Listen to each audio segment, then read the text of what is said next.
La Chambre d'agriculture des Alpes de Haute-Provence représente les intérêts de l'agriculture sur le territoire. Dans son rôle de chambre consulaire, elle donne des avis en tant que personne publique associée sur les procédures d'urbanisme. Elle est consultée sur les grands projets d'aménagement et participe aux commissions préfectorales dans le domaine de l'aménagement du territoire et de l'environnement. Notre rôle est d'émettre des avis au sein de la CDPENAF sur les PLU, les SCOT, les permis de construire.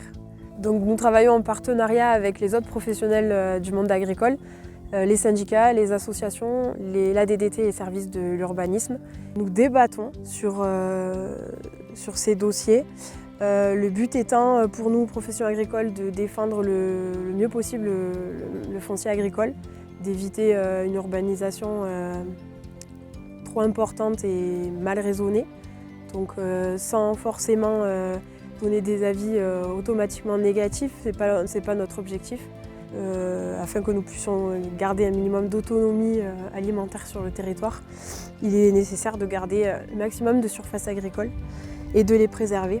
Aujourd'hui, un des enjeux principaux auxquels nous sommes confrontés en CDPENAF, ce sont les projets de panneaux photovoltaïques au sol et d'agrivoltaïsme, qui sont une forme d'urbanisation finalement, mais sans bétonisation au sol, mais qui retire quand même ces surfaces à l'agriculteur.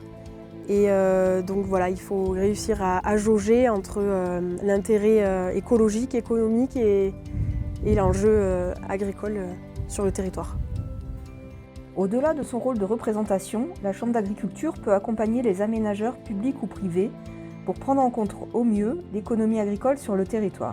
Nous sommes sur le parc L'Avensol M21, le dernier parc mis en service par Sonedic sur le plateau d'Aimé, que nous avons été soumis à une étude préalable agricole. Nous avons choisi de travailler avec la Chambre d'agriculture pour l'élaboration des mesures de compensation. Pour nous, c'était l'organisme qui connaissait le territoire, qui connaissait aussi les process d'instruction de ce type d'études, donc qui savait nous accompagner, nous aiguiller vers le type de mesures qui conviendrait pour le territoire. La Chambre d'agriculture a choisi dans les dernières années de développer ses relations et partenariats avec les collectivités locales. Elle s'est investie pour apporter son expertise dans le cadre des projets alimentaires de territoire portés par les communautés de communes ou par le conseil départemental. Depuis 2021 et l'installation de la nouvelle majorité départementale présidée par Eliane Bareil, nous avons voulu repositionner l'agriculture au centre des valeurs politiques du département. Et pour ce faire, notre meilleur partenaire était naturellement la Chambre d'agriculture. Je pense à certaines actions qui ont été majeures et significatives, comme l'instauration d'une présence au Salon de l'agriculture à Paris avec un stand irrésistible Alpes de Haute-Provence, co-construit entre le conseil départemental, l'agence de développement et évidemment la Chambre d'agriculture. Notre soutien au monde agricole a été de plus en plus marqué sur les thématiques de l'eau, le pastoralisme et du travail conduit auprès des éleveurs.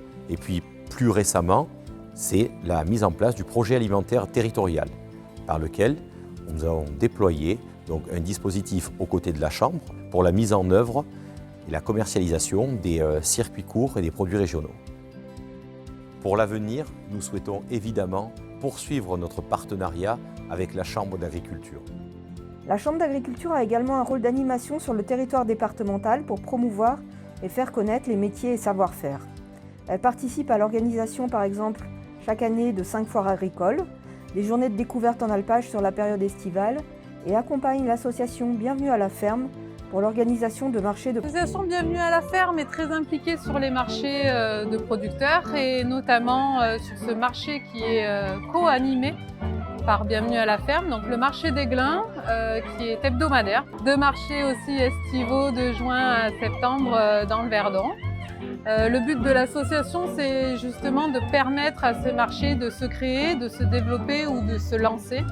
Alors de temps en temps, les communes ou les associations d'agriculteurs nous contactent directement pour avoir justement une liste de potentiels producteurs qui seraient intéressés pour venir sur leur marché, sur leur commune.